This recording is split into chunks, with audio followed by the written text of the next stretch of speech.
Right now, as you sit where you are, there is a history inside you that was never fully told, in the color of your eyes, in the texture of your hair, in how your body reacts to cold, maybe even in your mood. There is a silent signature left behind by ancestors who lived tens of thousands of years ago, ancestors who faded into the earth and into time. They are our forgotten relatives. They are the Neanderthals.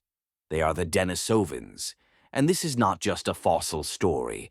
This is the most personal family tree imaginable, written directly into our DNA. And today we are going to read its lost pages together.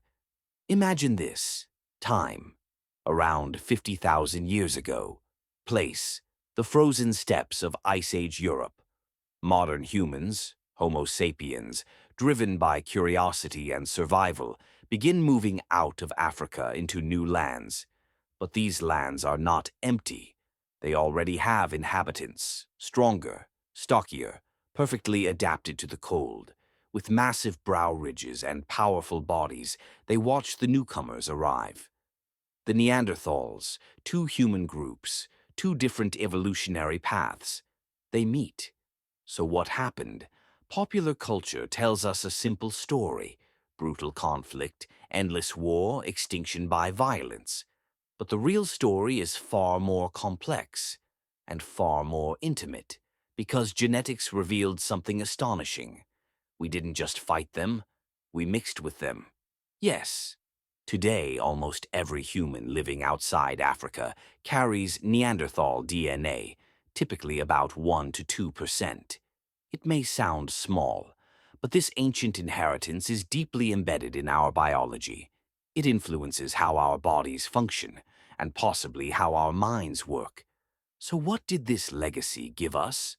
Was it some kind of primitive superpower package? In a way, yes. Neanderthals had survived in harsh Eurasian environments for hundreds of thousands of years. When Homo sapiens arrived, they inherited something incredibly valuable through interbreeding: a strengthened immune response, genes that helped defend against unfamiliar Eurasian pathogens, adaptations affecting skin, hair, and fat distribution, traits that helped modern humans survive colder climates. These genes helped us live, but evolution is always a trade. Not every inherited trait was beneficial in the modern world. Some Neanderthal-derived genes are associated with increased risks of depression, stronger blood clotting, and certain autoimmune or allergic responses. Traits that once helped survival can become liabilities in a very different environment. Evolution doesn't plan for comfort. It only plans for survival. And Neanderthals weren't the only ones.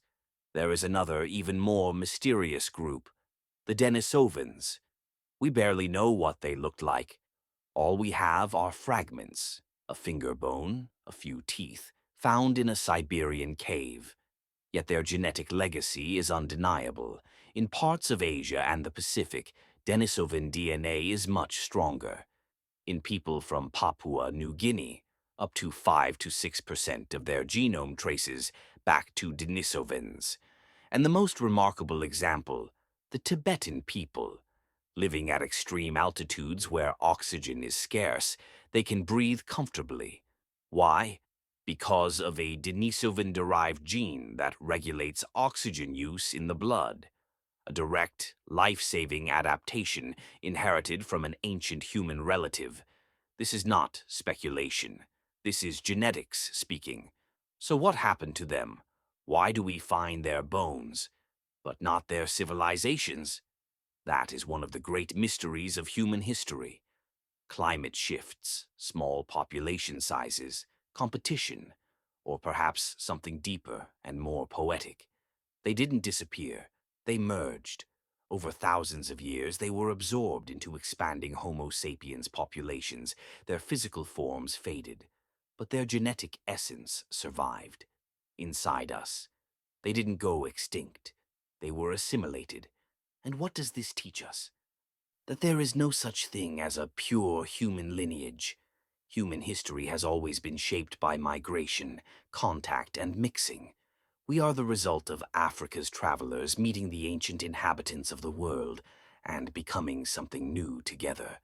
A hybrid species, extraordinarily adaptable. Right now, there is a quiet echo of those ancient humans inside you.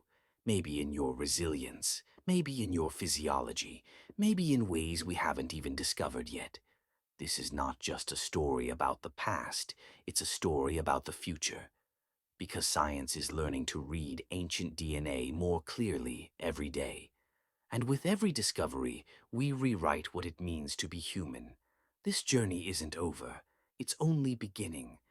Because the real history of humanity isn't written in books, it's written inside us, and we're just learning how to read it.